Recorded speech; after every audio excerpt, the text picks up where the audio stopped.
Introducing the Marketplace Ministry that reaches from coast to coast. Teaching ideals and principles to help women with their unanswered issues. Training women to help with their life skills and how to change behaviors for a better view of life.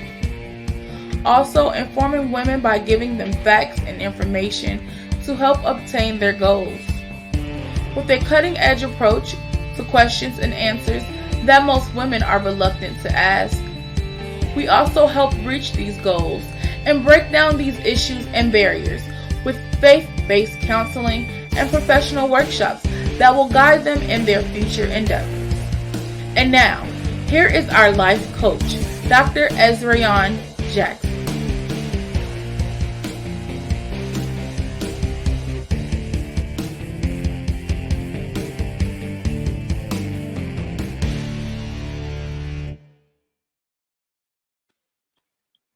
Well, hi, everyone. Thank you so much for tuning into another segment of Sweet Talk.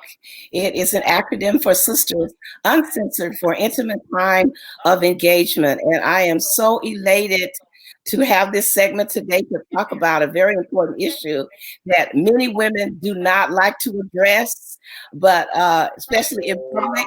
They've been very embarrassed about it, et cetera, et cetera. But we're bringing it out to the open.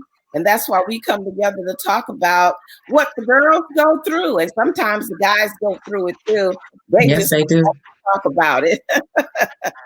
So we're discussing menopause today. We have an awesome panel on today. It's evening for the East Coast. It's 10 p.m. and it's early for the West Coast, around 7. And then mid Central Time, I think it's around 9 o'clock-ish or something like that. So anybody that's up around this time, I know that it's a sacrifice, but you want to hear what we have to say in this discussion on this evening. We're grateful for our Northern California representative for Sweet Talk, none other than Clarity and Transformation Coach, Debbie Howard. Absolutely. And our East Coast representative, none other than the one and only Gwen Perry, is in the house. Hey, Gwen. And we are really blessed and favored to be able to have a professional on board today as a guest to help us navigate through these questions about menopause. So I'm gonna just give this plane, give this seat, give this train, whatever. I want to give it to our Northern California representative, and she's gonna guide us through the questions about menopause and how it impacts our lives. Because if our lives are impacted, everyone around us is impacted as well. And knowledge is very powerful, because that old saying, what you don't know won't hurt you, is a lie, because what you don't know will hurt you. Yes. It's very powerful. So thank you, life coach, transformation and clarity coach. Take us there. Awesome. Well, good evening, everyone. Good evening. I hope you all are having an amazing week.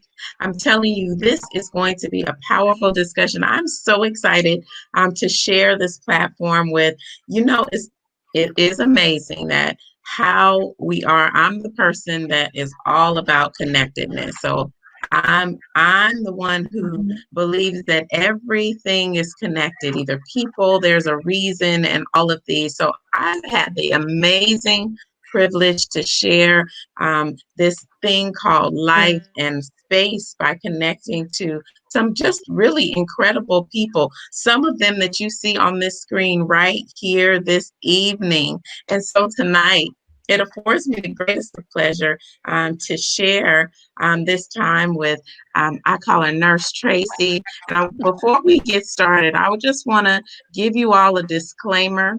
Although we're talking about menopause and we have a clinical professional assisting us through this, navigating through this conversation. Blessings, Donna. Blessings, Kim.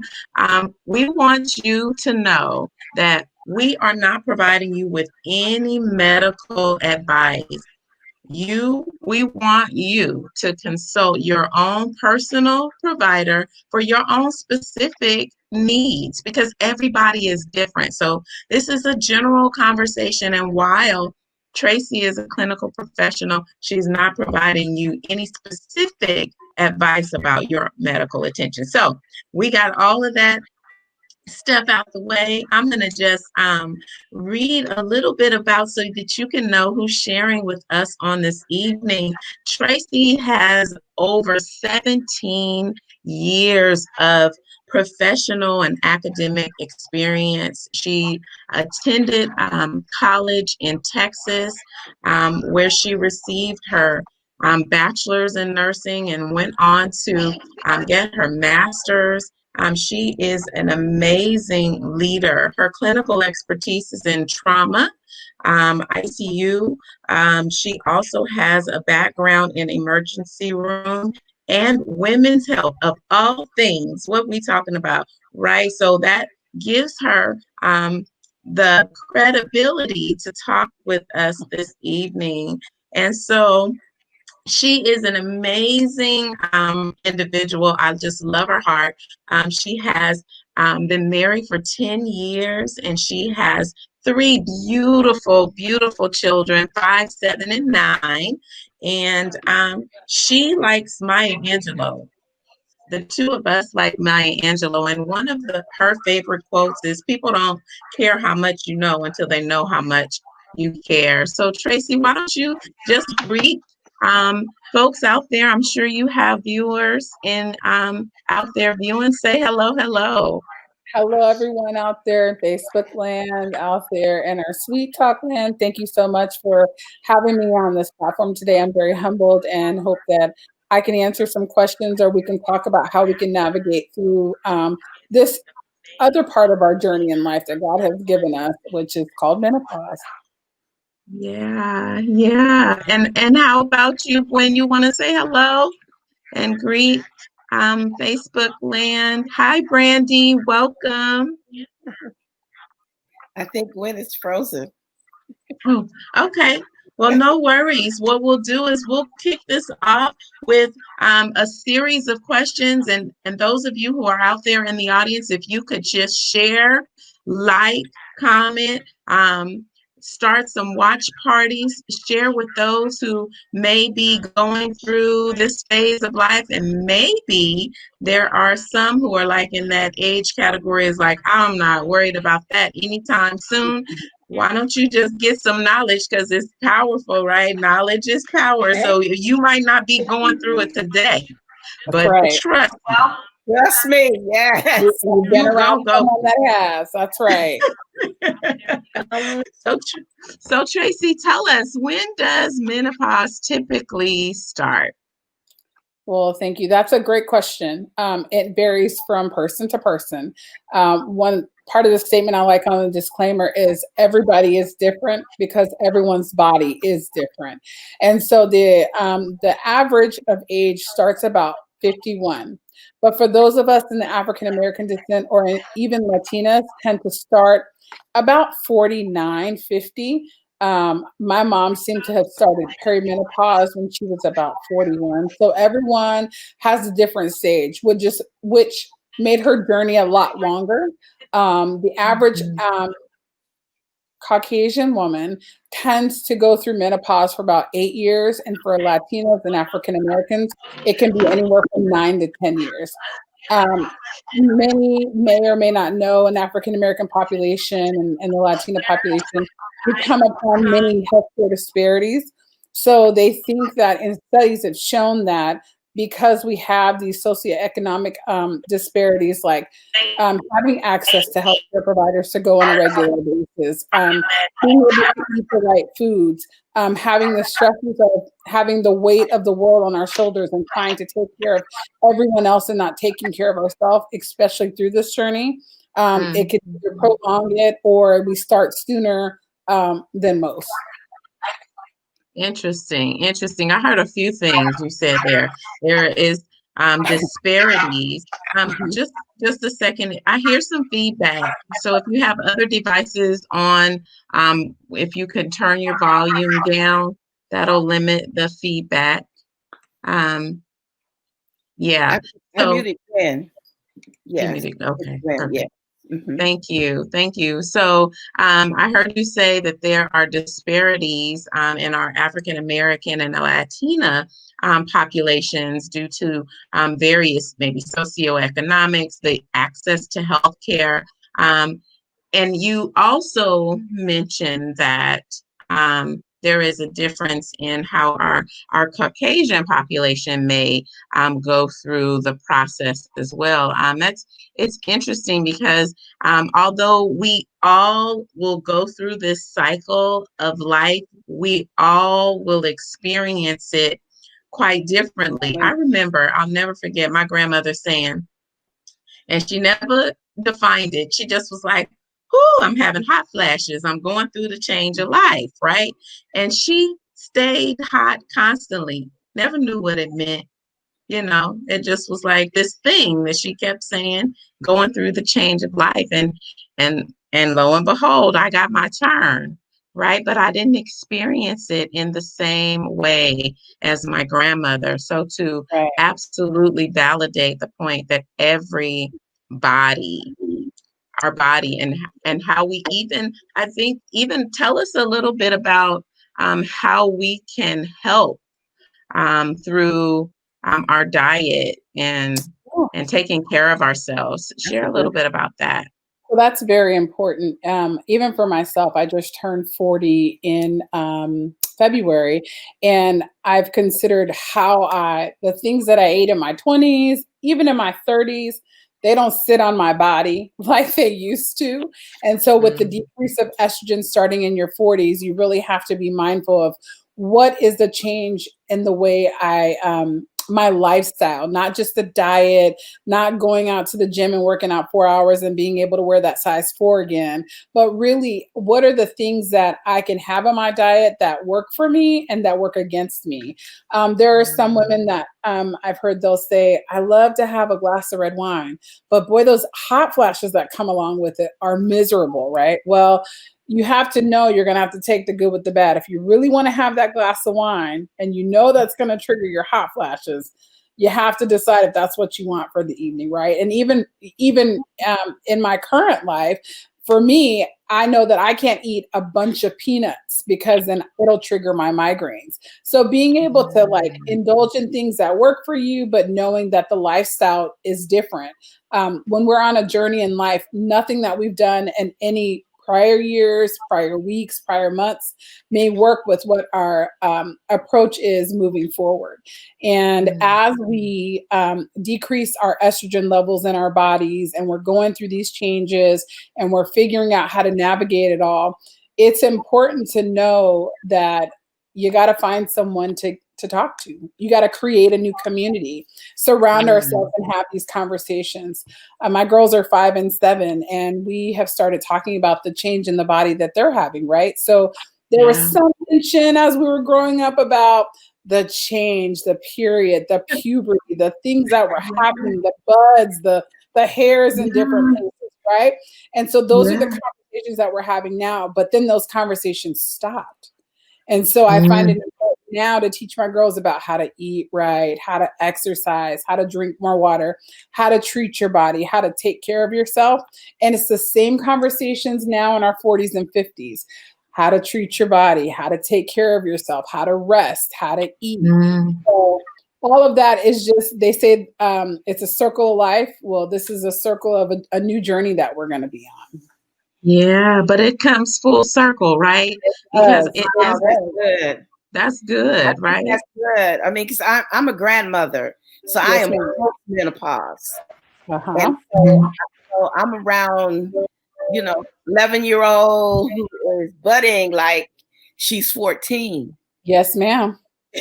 And these attitudes swinging back and forth, all of this is, and I had a conversation with them the other day that a lot of it is you have to learn your body, and you are the master of your mind and the master of your attitude. So when we understand our bodies, then we can understand our mood swings, and we're them. we're in control of them. That's really good. This morning, I was talking to my stepmother, and she was sharing with me about her journey. And she was saying, if you learn to really understand where those are coming from, you can navigate, right? And she said when she feels her mood changing, she'll take a pause and she'll go for a walk. There's meditation. There's, I go in the closet when I need a moment from the kids right now. We just have to find those things that are really going to center us back, because we have so many other competing priorities. We tend to forget about self, and self-care is so important, especially during this phase, right? Because those that are still sexually active in their relationships, you start to experience the vaginal dryness, the discomfort, the mood swings, and then it kind of puts a strain on your relationship. And then at this point also in life, you're kind of looking at retirement, and your patience is short with people at your job. And you're like, I don't want to feel like this if this is what I have to experience forever. But I'm here to tell you, once it starts, it's nothing you can stop. And so you either go on the train and roll with it and let your body do what it's going to do and find that sweet point for you, or you will be miserable. The hot flashes are no fun. We don't know if they're going to stop or if they're going to continue on. But you just really have to navigate your own journey through menopause. Absolutely. You said something that was very interesting that I can really identify with, Tracy. When you say you have to find a new community. That's part of the transition. That's why sometimes some things are ending and some other things are beginning. Right. I know I was 48 when I started this menopause business, and when my physician gave me some pills, some medications, prescription, and they tell me to take this for 2 weeks and then stop and take this. And I was like, wait a minute, I haven't done this all my life, so I'm going to do this for the rest of my life. And then the effects that might happen to you, the effects from the medicine was like, okay, wait a minute now. I don't want cancer. I'd rather have menopause than have cancer.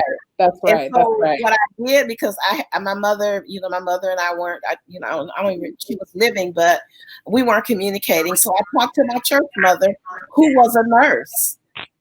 And I said, Mother, I don't know what to do. And she didn't tell me what to do. She just gave me a choice. That's right. And she said there are natural ways to do this, but in the long run, you have to weather the storm. And that was what really got me to understand that I was going to have to be a big girl, and I was going to have to deal with this change and use maybe some over-the-counter herbals to help me through this process. And that's what I really decided to do. But I had to find another community to talk to and share with me about how to go through this process. That's absolutely right. We're so afraid, especially in the Black community, to talk about anything, right? We keep everything at home. We don't tell people how we feel. We don't tell people what we're experiencing. But why go through it alone when there's so many other women out there that could really give you some pieces of advice or some hints here and there that'll help you in your marriage and your relationship to move forward, and this won't be the last time, right? Like, you have different set of friends for different things, for different reasons. And so Did you listen to Monday's conversation? Maybe. We were talking about friends. Okay.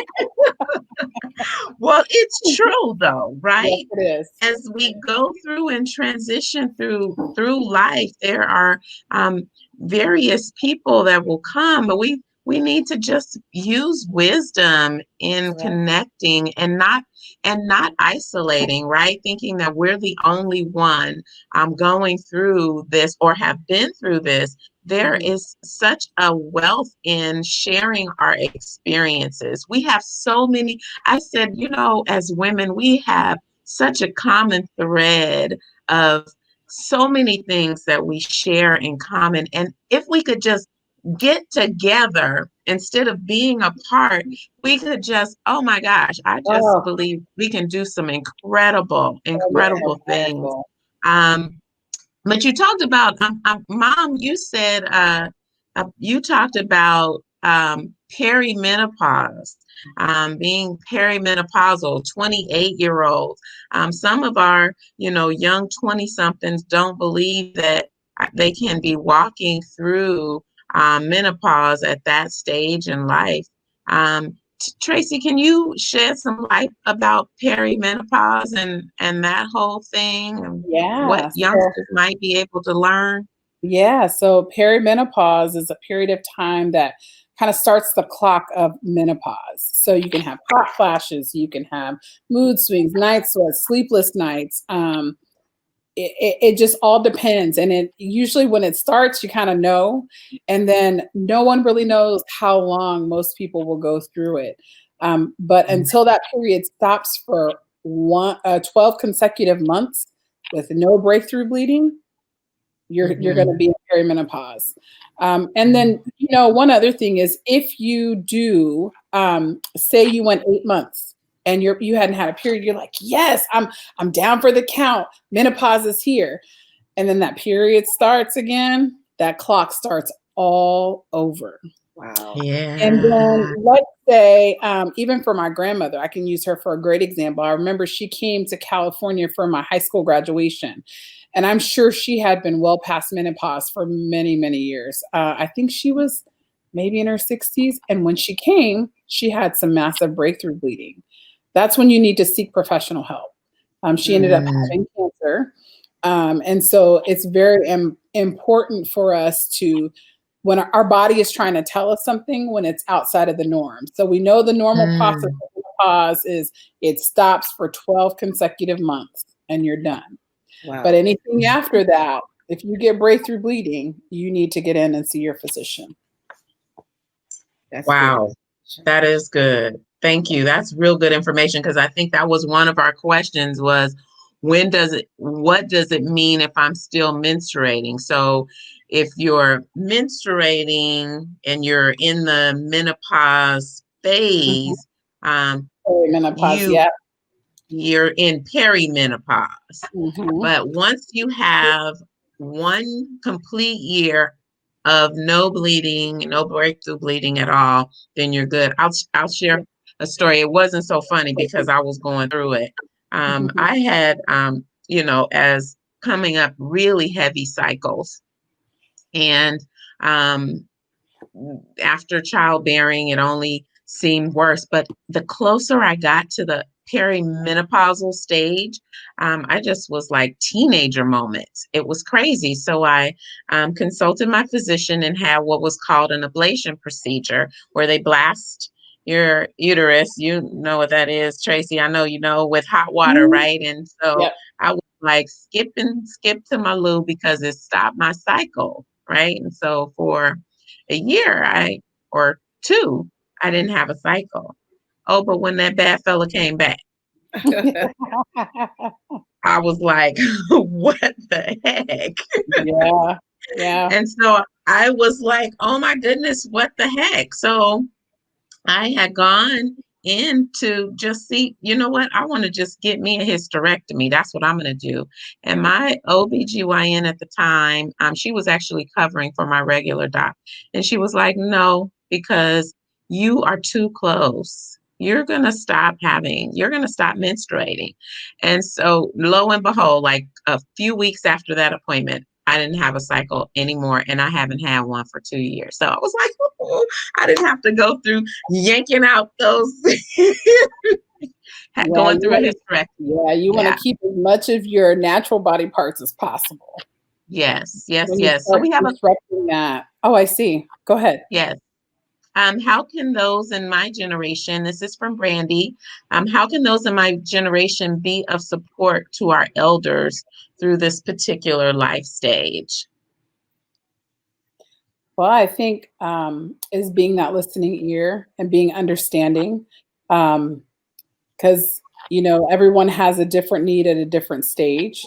If they've gone through menopause and it still feels like they've lost themselves, being some type of support. There's podcasts out there for community talks. There's Sweet Talk. This is a great platform to even come back and have a part 2 of this conversation. just being there, I think, is going to be the biggest thing. Many Yeah. people ask about herbs and things like that, and they work for some and some they don't work for. So you really have to find your sweet spot of what's perfect for you. So find what works for you, being patient, listening, not jumping to conclusions. Can you explain? This is from Victoria Adams. Hello, Victoria. Hi, Welcome, welcome. Victoria. She's a friend of mine. It's good to see Hey, you. hey, girl, hey. Tracy's friend. Can you explain more about teenager moments? What did you experience? Oh, so that was the teenager moments was, how when you're a teenager and you just bleed out and you're like not prepared? I was like bleeding out and not prepared. Like, can you imagine being like almost 50 and having teenager moments? I was like, oh, yeah, it was not pretty sight. Tracy, Mom, you guys want to share? I don't know if you all had any of those experiences, but it was not pretty. It's like being caught in public with your pants down. You have no pads in the cabin, no pads in the car, no pads in the purse, no pads at the desk. It just showed up, and then it just kind of ruins your whole mojo, right? Like you're like, okay, I'm through that phase. Now what's next? And you're like, no, that's not. No. Let's. We're not hitting rewind. Who hit the rewind button, right? I want to start over. And then Right. the things and all, and then it just changes everything for you. Yeah.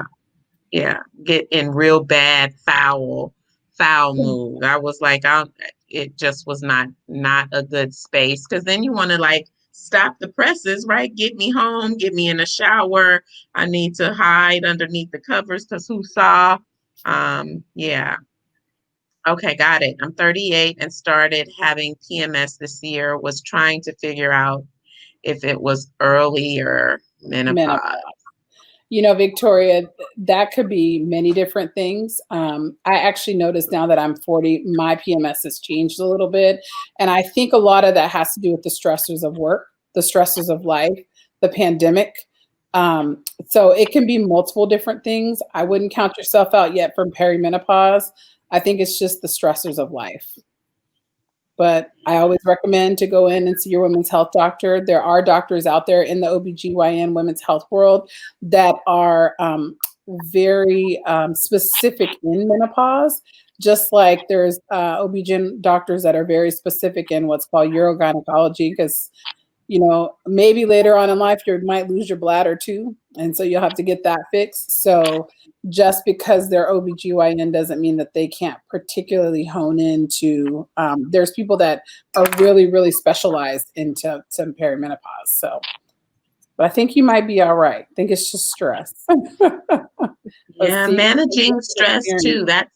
I think you mentioned that, right? In these phases, just as women in general, managing our stress levels are important, and just really taking care of ourselves. Yes, those fibroids are, they're a beast. Yeah, I had those too.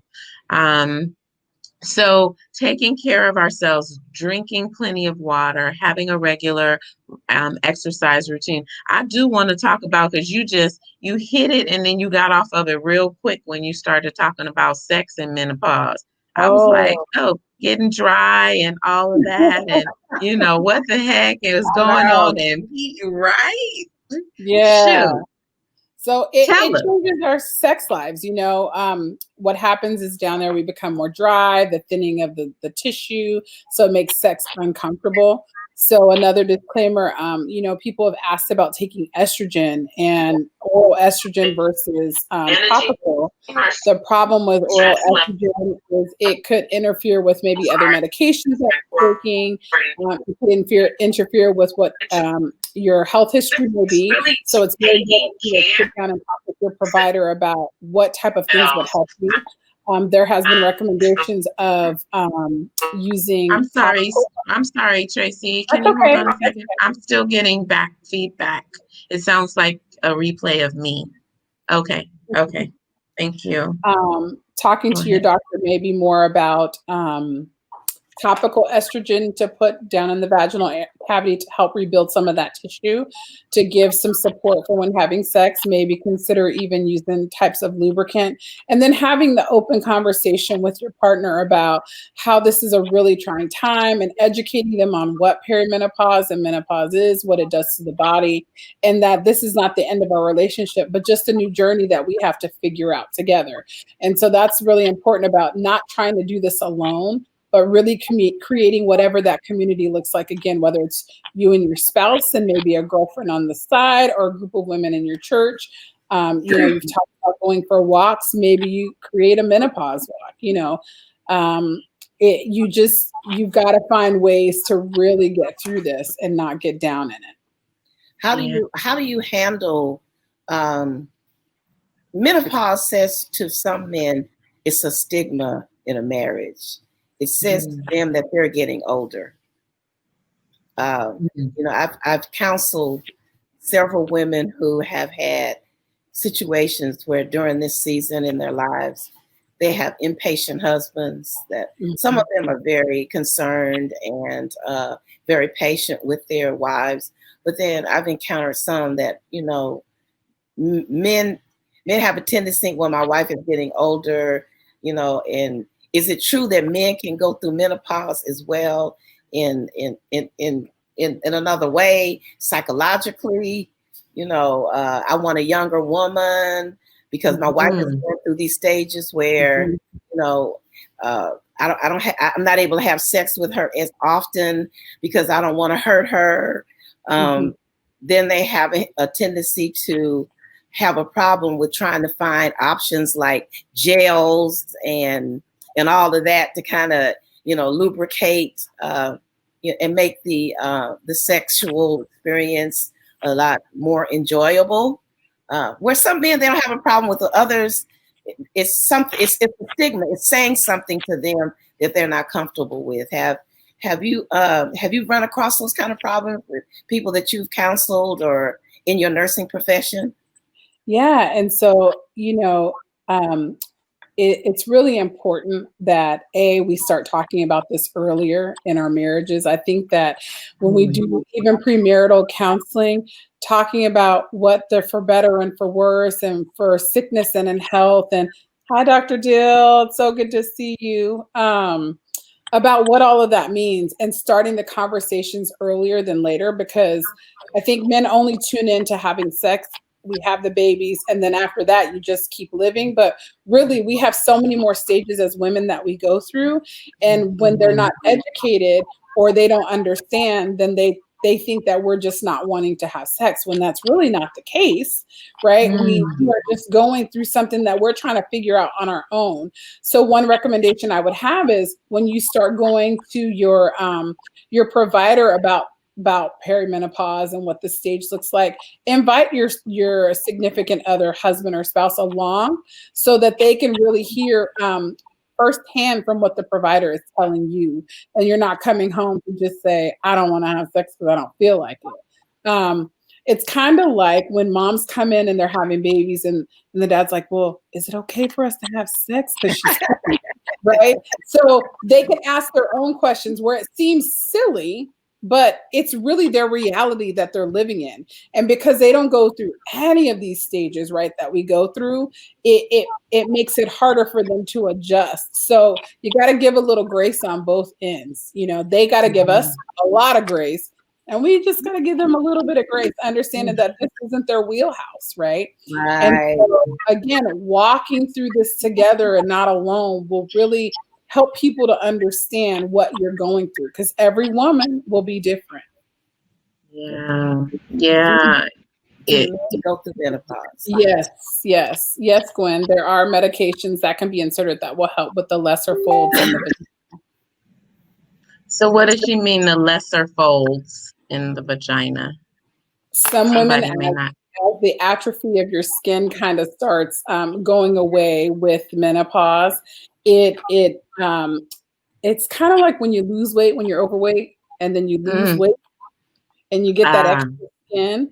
And so the topicals, they kind of help rebuild that tissue so it won't make it as uncomfortable when you're having sex. Got you. Wow. Great points. All of those are amazing points. I like what you said about having these conversations early in the earlier phase of even premarital counseling, right? Having these conversations about these various stages of life.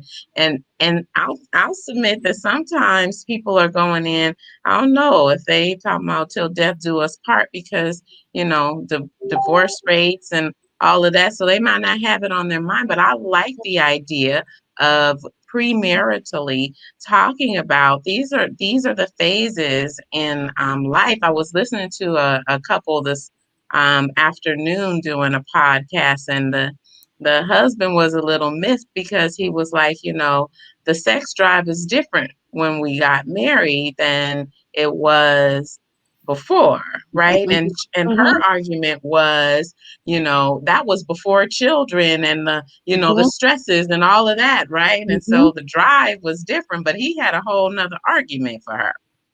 So it's important to have the conversation. Yeah, we're mothers, we're wives, and most of us are now working outside of the homes. And so it will decrease even just our normal sex drive of taking on all those stressors without perimenopause, right? To our appetite for when we were single or when we were just newly married and it was just about us and I'm so in love with the fantasy, it goes away. Not intentionally, but all the things we've added into our bucket of life. And so if you don't have candid and consistent conversations, there will be some drifting. I know that sex therapists have told women that we all have a different drive of sex. And for men, they don't take on as many things mentally as we do. And we are looking for the intimacy where some are looking for the instant pleasure to kind of keep going. And we need to be fed as well in order for us to entertain what you're asking us to do. Yeah. Ooh, wait. See, that right there was a bomb. Woo! Dropping a bomb. Yes, having a topic about health changes and issues is a great topic to include in premarital counseling. Absolutely, Brandy. I agree completely. Mom, Gwen, we lost Gwen. You have anything else you want to ask Tracy? We've gone through our list of questions that we have for her, and yes, preach. Yes. I don't know, Natasha, but girl, you go. I'm like, I when I was coming up in the church, I was like, why don't we talk about real issues? That was always my problem. Right. We don't talk about it. Just the women's department seemed to be a department just to raise money. And I want to talk about real issues, and it was like, no. So I've always been, ahead of my time and never been ashamed of my sexuality or whatever my body has been. And I said, I cannot be the only one. Somebody's got to be brave enough. That's right. Yeah. That's right. Because, we have a lot of people that go to church, and now most of our professional women are kind of, the professional women are kind of leaving the scene of church because of the sexism. That's right. We no longer want to be oppressed under the sexism stuff, even though we love God. We love God with all our heart, but we just can't handle the sexism. It's oppressive. So many of us that are professionals are not going to church as much as we used to. We're forming groups and counseling sessions and life coaches. We're taking our profession and our license somewhere else. And I could never understand why the church could not use the professional women in the church to talk about issues that pertain not only to women, but to men. We always had empowerment service for women. And I'm like, well, while we're getting empowered, what are the guys doing? Because it's lopsided. If I'm being empowered how to be a good wife, and you're not empowered how to be a good husband, So this is one of the Bible talks about submitting to our husbands, but it doesn't mean just like bowing down and doing whatever they want, right? This is a submission for both of us in this union that God has created. And so you're absolutely right. When we don't get fed what we really need, people will walk away. And They so will. these are the conversations that we have to have, because our foundation comes from nothing less than what he has given us, what Christ came on this earth to do. But we will walk away if we don't feel like we're getting what we need. And as we become more educated as women and we are exposed to more, we're going to need more, and we're going to need always more. had empowerment service for women. But now like, it's our while we're turn, getting those of us that are empowered, what are the guys? We I'm sorry. That's okay. That's okay. We're trying to put Gwen on, but every time she comes on, we have technical problems. So she's not going to be able to be on with us tonight. That's all right. But she's talking with us. Yes. I'm sorry. Yeah, but that's okay. But all of it's important. We need to be fed, and the men need to be fed too. And I do want to say that even though we're talking about menopause, it does include our brothers, our husbands. I appreciate my husband for supporting to watch this tonight, because then they really get to see how we can be in a union together without this being a controversial part of the journey that we're going through. But we're being cohesive about it. Yeah, because it's not just happening to me, it's happening as part of us, everyone around us. That's right. Everyone around us. I think Mom said that at the beginning. And yes, having these very balanced, life-giving conversations about how to navigate through life skills it's essential. It's essential. It's essential for us as we connect with other individuals and grow and learn, and all of that. This is a conversation not just for women, about women, but it also includes those men in our lives as well, whether they're sons, whether they're brothers, whether they're husbands, because I'm telling you, at one, what is it? It says, hell has no fury like a woman scorned. Yes, that's what they said. Yes. And another thing, I was listening to a podcast today, and she was like, one of the things that stuck out was teach people how to treat you. So ladies, I challenge you to teach your husband how to go through this journey with you. Don't go through it alone. Teach your community how to do it, and start these conversations in your on your Facebooks, in your church groups. Really know that we have to expose the things we have hidden for so many years, so that we can be the help that we need to be, the help for each other. Yeah.